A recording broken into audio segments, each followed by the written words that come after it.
wani kama da kai, ai babu wani. Yeah, hello everyone. You're welcome to yet another edition of Africa's Realities. My name is Mr. Johnson Yakubu Sani, and I'm here again with this video. And today I want to speak on a topic, and the topic I'm going to speak about is the proposed or the impending nationwide strike that is being put together to happen on the 1st of August 2024 in Nigeria, and it is called End Bad Governance in Nigeria protest. So it's a protest, not a strike. A protest, End Bad Governance protest in Nigeria. And this protest is being organized by Nigerian youths again, just like the NSAS. And so we are going to discuss about this protest, this impending protest. But before we do, please, I'd like you to subscribe if you have not subscribed, and then ring the notification bell so that you'll be able to watch my videos firsthand when I release them. And I thank you, my returning subscribers or my returning viewers, as we tackle this topic today. Now, the topic of today is called the End Bad Governance in Nigeria Rally 2024. After the recent protest in Kenya, the youth in several African countries, including Nigeria, have been inspired to stand up and fight for a better future for their countries. In Nigeria, the hashtag #TinubuMustGo has been trending alongside a photo with the caption, "End Bad Government in Nigeria 2024. This photo also outlines the reasons for the upcoming protest in Nigeria, scheduled to begin on August 1st. This echoes the same spirit and determination that sparked the protests in Kenya, and it's a significant moment for the African youth. It's worth celebrating that the Kenyan government has responded to the concerns raised by the young people. Yeah, welcome back. Now, this impending protest, it seems like a copycat, because for a long time, even since the government of Buhari came in, things went so bad. Nigeria's economy went so bad. And the Tinubu government came in and made it a lot worse. And Nigerians, we didn't do anything until we have now seen Kenya. We've seen Kenya stood up and made a nationwide protest that was able to change some government policies in their country, and now we want to copy. I don't know why we couldn't just take the lead by ourselves. But to be sincere, it's not wrong to copy a good thing. Now, during Goodluck Jonathan's regime, that is like 9 years ago, I remember vividly that a mudu of beans, a mudu of beans is sold at 200 naira. Mudu, sorry, viewers, mudu is a form of a measurement that we use in measuring grains in Nigeria. So it is a mudu of beans is sold at 200 naira. Today, a mudu of beans is 3,000 naira. Within 9 years ago, from 200 naira to 3,000 naira. Now, to shock you all, right from Goodluck Jonathan's regime up to today, the minimum wage of Nigeria has not changed. People basically were earning like what they were earning when they were buying beans at 200 naira to today when they are buying beans at 3,000 naira. Now we see how Nigerians' standard of living has deteriorated because of bad governance. And we have never done anything. But when we see Kenya rise up, and Kenya has done it, today we are all out. We want to come out and we want to do a protest. Well, having said this, I have my concerns. I have my concerns concerning this protest, because there are some protests we had before that didn't result to anything, that we didn't get anything out of them. Some protests we've done.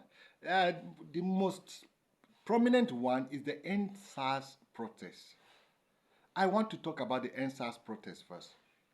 Now, the NSAS protest was a little protest that we will say is still not a nationwide protest, but at least we had about 60% of the nation participating in it.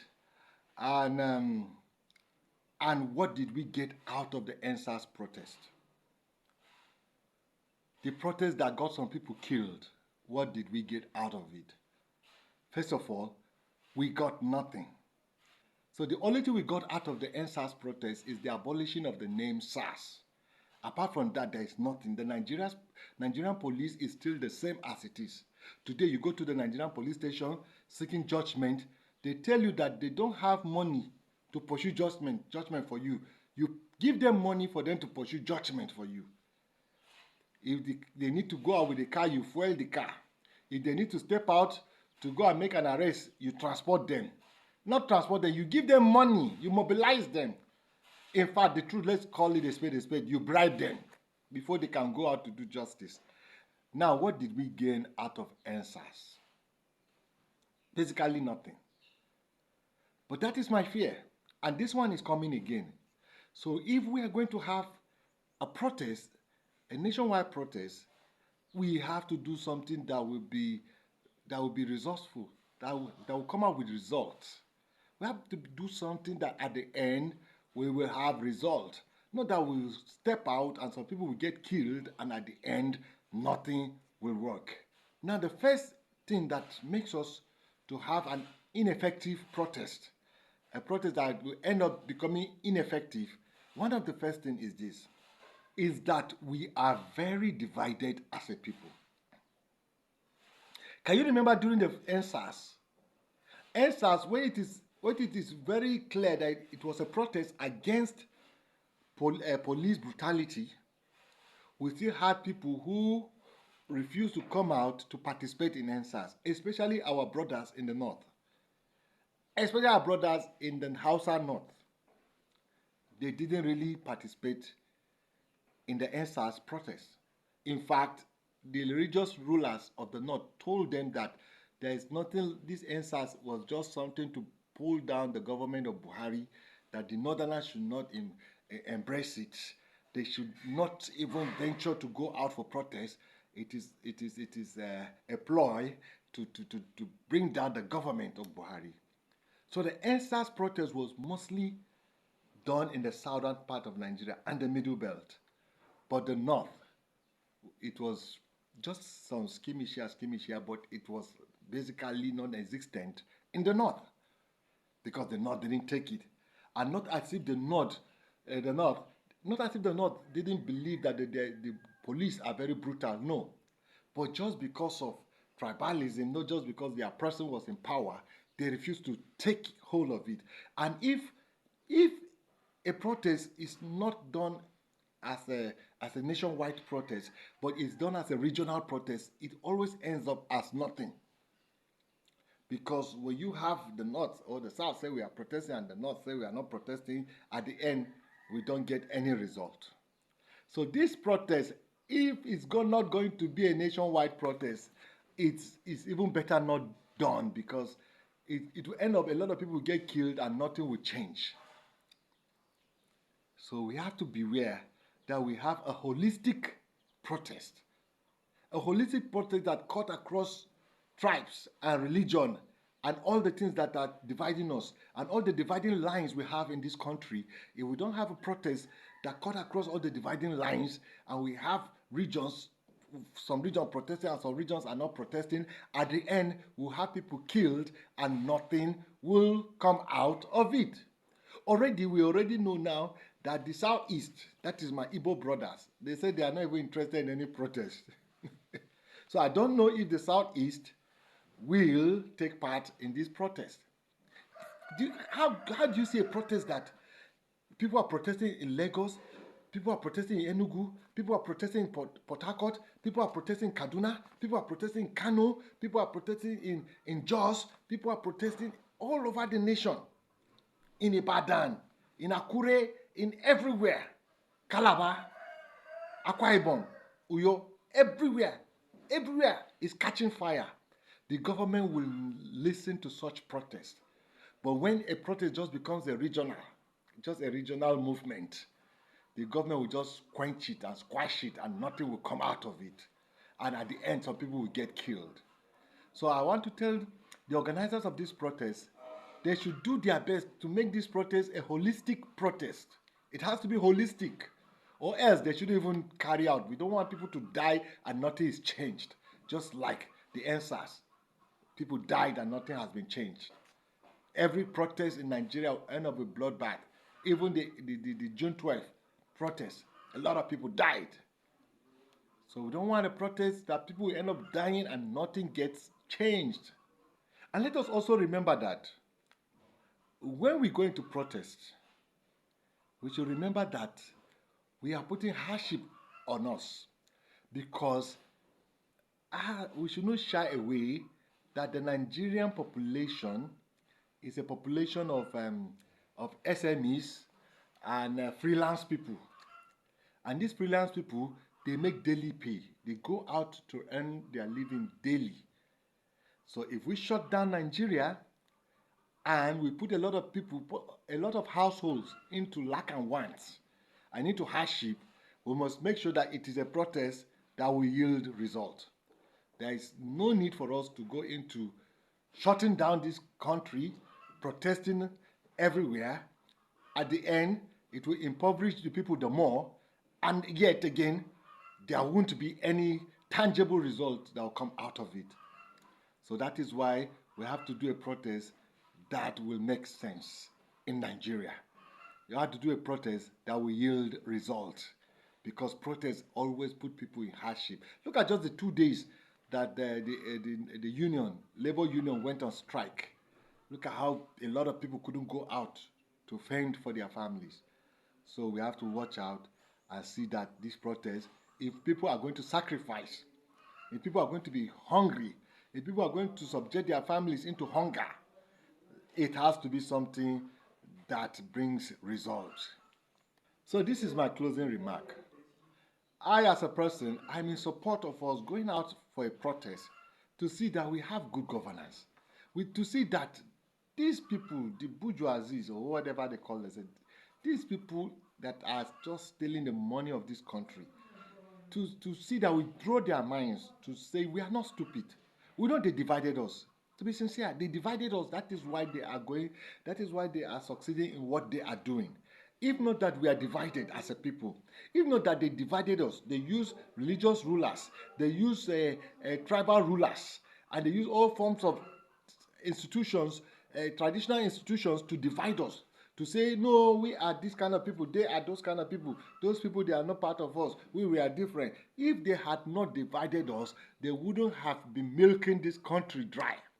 But because they know that as a divided people, we can never stand to have one front, to have one voice, to come out in one accord and fight for our rights. And that is why they have perpetrated this corruption that has become endemic.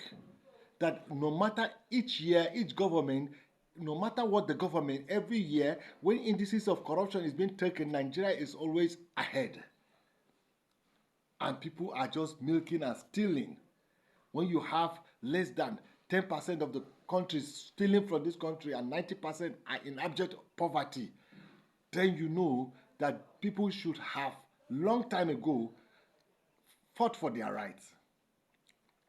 So let's make sure that this is a national, a holistic, a national affair, a holistic affair, a inter-tribal, inter-religion, inter-whatever. This has to be the kind of protest that we should come out, if we are really going to come out. And we hope they will not kill us like they did in NSAS. And we hope they will not kill us like they did, that they killed Kenyans. And we hope they won't kill. Even though I didn't like the way the Kenyan approach went, we shouldn't go the Kenyan approach. There is no need we going to the National Assembly and breaking into it like the Trump supporters or the Kenyan people. No, there is no need for us to go. We know when we go like that, it will justify why they have to draw out their guns. So what we will do is that we'll close down the roads. We'll shut down the streets. Shutting down the streets is okay. Let's not break into any government facility. Let's not destroy any infrastructure. But we close down. We won't go to work and they won't go to work. And let everybody be at home. That is the kind of protest we want. We don't want the one that will go and be breaking into government offices and be damaging things and damaging infrastructure. No. And we just is to call out to miscreants. Please, miscreants, don't come and hijack this protest to be an avenue for you to ply your trade. No. No. Miscreants, stay out of this. Armed robbers and kidnappers and vandalizers and all of you stay out of this. This is a call. This is a higher call for the general good of the society. So once again, this is what I have to say about this impending national strike that is called End Bad Governance in Nigeria 2024, that is coming on the 1st of August. And I like to be part of it, but to be sincere, I will see how effective it is before I step out, because I won't want to jeopardize my life for something that I've already seen that it will bring forth result. So I have to see that it is a nationwide strike. I have to see that Hausa people have taken it, Igbo people have taken it, Yoruba people have taken it. Yoruba people, you have to take it, even though you say Tinubu is your kingsman. You have to take it because we are fighting hunger here, not about tribe. Hausa people, you have to take it though. Even though you say this is Muslim government, no. We are not fighting religion here. We are fighting about hunger, and we are fighting about good governance, and we are fighting about economy and our standard of living. So it has to be a holistic thing. And you Igbo, you have to come into this strike. You cannot say because you have been talking, people have not been listening to you. So now let people go and suffer it. The Nigeria can never suffer it without you people too suffering it. That's why no way Nigeria will be bad, and only Yoruba and Hausa and the Middle Belt and all the other tribes that will suffer, that you people won't suffer. So let this be a holistic, a nationwide protest to see that this government listens to us and let us have good governance. Please subscribe and ring the notification bell until I come before you with another video. My name is Mr. Johnson Yakobusani. Thank you for listening.